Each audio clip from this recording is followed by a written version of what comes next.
সনদের কিছু সুপারিশ বাস্তবায়ন করবে অন্তর্বর্তী সরকার, আর বাকিগুলো বাস্তবায়ন করবে পরবর্তী রাজনৈতিক সরকার এবং ডিসেম্বরে বা মার্চে নির্বাচন। কি মনে করেন যে এই সনদ জাতীয় ঐক্যমত্যের? শুনেন, এইটার ভালো মন্দ বিচার করার কোনো সুযোগ নেই। এই কারণে এটা ছাড়া এর চেয়ে ভালো কোনো পদ্ধতি আমার জানা নাই। মানে আসলে অনেক বিতর্ক হবে, অনেক বিরোধ হবে, কিন্তু এর চেয়ে ভালো কোনো পদ্ধতি আমার জানা নাই। কারণ তারা কতগুলি সংস্কার কমিটি করছে, তখন এই সংস্কার কমিশন যেগুলো করছে এদের কোয়ালিটি নিয়েও আমার আপত্তি আছে। আমার কাছে মনে হয়েছে এইগুলি খুবই গুরুত্বহীনভাবে কমিটিগুলি গঠন করা হয়েছে, সিরিয়াসলি কমিটিগুলি গঠন করা হয় নাই। আমার ধারণা প্রত্যেকটা ক্ষেত্রে অনেক ভালো ভালো লোক ছিল যাদেরকে ইগনোর করা হয়েছে, এটা আমার ধারণা। কিন্তু আমি এইভাবে আমি চিন্তা করি, এখন এই আলোচনাটা শুরু করতে হবে। যে পদ্ধতিটা ডক্টর ইউনূস করেছেন বলে আমি বুঝেছি, আমি যতটুকু বুঝেছি, যে প্রত্যেকটা কমিশন থেকে কমিশনের রিপোর্টের ভিত্তি করে উনি মনে করেন 10টা পয়েন্ট বাই করলো যে এই প্রস্তাব আসছে, এই প্রস্তাবে আপনার কি মত, আপনি কি একমত, আপনি কি একমত না, অথবা আপনি কি আংশিক একমত, অথবা এখানে আপনি কি যোগ করতে চান, এই কোনো অপশন দিয়ে তাদেরকে ছেড়ে দেবে এবং দিয়ে তারপরে আবার বলবে যে এই জিনিসটা যদি আপনি একমত হন তাহলে এটা বাস্তবায়ন কি আমরাই করব নাকি পলিটিক্যাল পার্টি করবে, যে যারা ইলেক্টেড হবে তারা করবে। ওই দুটো অপশন রাখছে আবার। তো এর চেয়ে ভালো অপশন আর কি হতে পারে? এখন এই অপশনে যায় নিয়ে প্রত্যেকে পলিটিক্যাল পার্টি যদি খোলা মনে যায়, যদি খোলা মনে যায় যাইতে হবে, কিন্তু খোলা মনে না যায় তাহলে কিন্তু কাজ হবে না।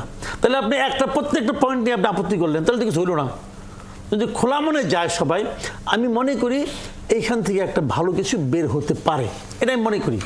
হয়তো মানে 50টা প্রস্তাব আছে, সেখান থেকে 5টা বাড়িল, বললো যে 5টা এখনই বাস্তবায়ন করেন। বাইরে আসলে আমরা কোনো আউটডোর অ্যাক্টিভিটিসে এখনই যাচ্ছি না। তো আমরা মূলত এখন যেটা করছি, আমাদের কর্মসূচি আমরা প্রণয়ন করছি, পাশাপাশি নিবন্ধনের জন্য যে শর্তগুলো লাগে শর্তগুলো আমরা পুঙ্খানুপুঙ্খভাবে বিশ্লেষণ করছি, যে কোন কোন জায়গায় আমরা এগিয়ে আছি, কোন কোন জায়গায় আমাদের গ্যাপ আছে, সেগুলো আমরা পূরণ করে দ্রুতই আমরা নিবন্ধনের দিকে যাব। আর নির্বাচনের যেই সময়সীমা, আমরা আসলে মূলত শুধু সময় না, নির্বাচনের প্রেক্ষাপটকে আমরা বিবেচনা করতে চাই। এখন এই 2025 সালে কিংবা 26 সালে যে নির্বাচনটি হবে সেটা গত 55 কিংবা 53 বছরের সাধারণ কোনো প্রেক্ষাপটের উপর ভিত্তি করে না। এই নির্বাচনটি সম্পূর্ণ ভিন্ন একটি প্রেক্ষাপটে।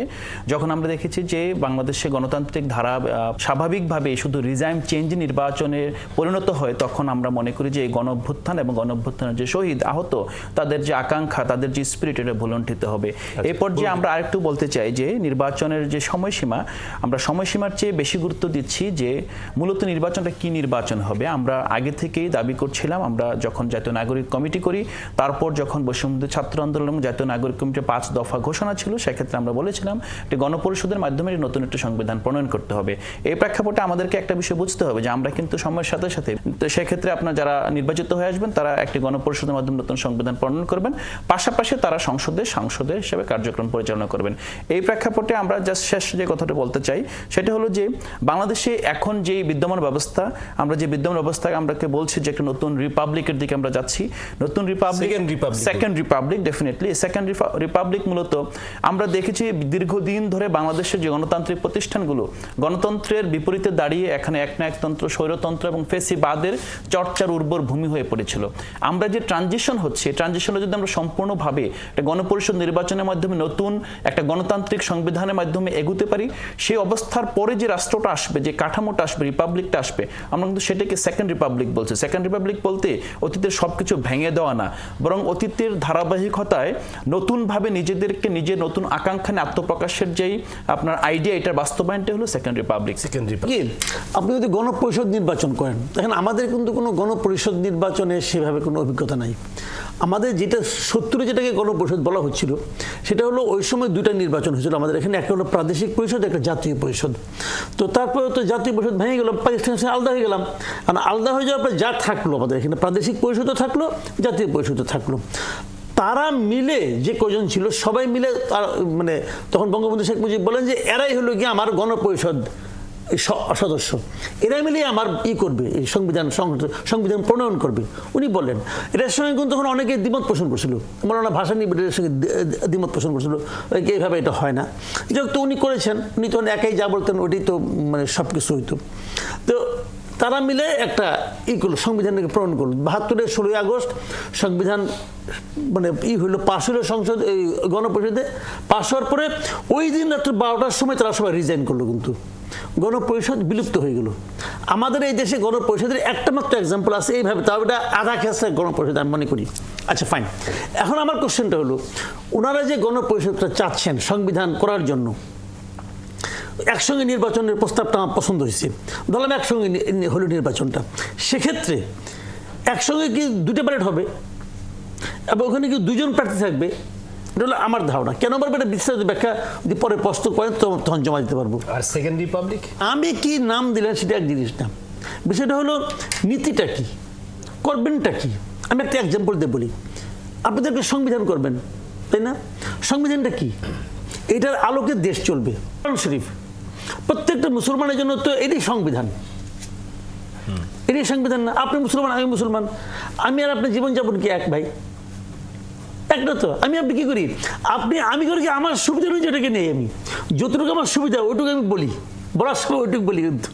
হ্যাঁ, কাজে সংবিধানটা খুব পাওয়ারফুল যদি সবাই সংবিধানটাকে মানে না। এটার বিএনপি কিন্তু এই যে সংবিধানের ১৫৩ অনুচ্ছেদের মধ্যে ৬২টা অনুচ্ছেদ সংস্কারের জন্য সংসদ কমিশনের প্রস্তাব দিয়েছে, আমরাও প্রস্তাব দিয়েছি, এবং প্রতিটা রাজনৈতিক দল ফ্যাসিবাদ বিরোধী তারা কিন্তু সংবিধান সংস্কার কমিশনে সংস্কার প্রস্তাব দিয়েছে। তো এই সংবিধান যে সংস্কার করতে হবে এই ব্যাপারে কিন্তু কারো কোনো দ্বিমত নেই। দ্বিমত আছে কি নিয়ে? দ্বিমত আছে প্রসেস নিয়ে, কোন প্রসেসে এটা সংস্কার হবে অথবা নতুন একটা সংবিধান হবে। তো এখন আমরা খুব সিম্পলি যে একদম সারা বিশ্বে যেই পদ্ধতিতে সাধারণত সংবিধান লেখা হয়ে থাকে, আমাদের পার্শ্ববর্তী রাষ্ট্র নেপাল, শ্রীলঙ্কা, ইভেন আশেপাশে প্রতিটা গণতান্ত্রিক দেশে যেভাবে লেখা হতো, আমরা চাচ্ছি যে বাংলাদেশে ১৯৭০ সালের যে গণপরিষদটা ছিল, গণপরিষদ ছিল একটা মানে এটা রিপ্রেজেন্টেটিভ ছিল না, এবং মুক্তিযুদ্ধের আগে যে পাকিস্তানের যে আইনের মাধ্যমে যে গণপরিষদটা গঠিত হয়েছিল, মূলত সেখানে প্রাদেশিক পরিষদ ছিল এবং গণপরিষদ ছিল। কিন্তু সেই বিষয়টি মাসুদ বলেছেন, আমি বলছি যে কিভাবে হবে। এখন আমরা যে ইয়েটা চাচ্ছি যে ব্যালটে হবে, একজন ব্যক্তি করবে নাকি দুজন ব্যক্তি করবে, আমি একটু পরিষ্কার করে দিচ্ছি। আমাদের প্রথম চাওয়া হলো একটা গণপরিষদ নির্বাচন লাগবে। গণপরিষদ নির্বাচন সেপারেট নির্বাচন। এখন যদি সেপারেট কোনো নির্বাচনে অন্য কোনো দলগুলো যদি আপত্তি জানায়, তারা যদি মনে করে নির্বাচন প্রলম্বিত হচ্ছে, তাহলে আমরা বলছি যে একই নির্বাচনে একই ব্যালটে গণপরিষদ এবং সংসদ নির্বাচন হতে পারে। এটা কিরকম? যে একই ব্যক্তি, সে হয়তো বা প্রথম 3 মাস, সাধারণত গণপরিষদ অধ্যাদেশে 120 দিন সময় দেওয়া হতো বা 180 দিন সময় দেওয়া হবে, এই সময়ের ভিতরে হতে পারে সংসদ, কার্যকর সংসদ। তো একই সাথে সে দুইটা রোল প্লে করতে পারে। আমার মনে হয় দর্শকরা খানিকটা পরিষ্কার, একটা সংবিধান করবেন, এর জন্য একটা সেপারেট একটা পরিষদ থাকতেই পারে, এটা তো অন্যায় কিছু আমি দেখি না, হতে পারে যদি সময় ক্ষেপণটা না হয়। কিন্তু এক্ষেত্রে যে জিনিসটা হলো আপনাদের নির্বাচনটা হবে কবে, এতে কিন্তু নির্বাচনও বিলম্বিত হওয়ার কোনো কারণ আমি দেখি না। আর আরেকটা প্রশ্ন কালকে আসছিল, যেটা নিয়ে অনেক বিতর্ক হয়েছিল, নাহিদ ইসলাম আজকে এটা ক্লিয়ার করেছেন, যে উনি ইলেকশন নিয়ে বলেছেন যে পুলিশ এখন নাজুক অবস্থায় আছে, কাজে ইলেকশন এই বছর করাটা কঠিন হতে উনি বলেছেন। তো এটাও ওনার বক্তব্য এক অংশ ঠিক, যে আসলে পুলিশ খুব নাজুক অবস্থায় আছে।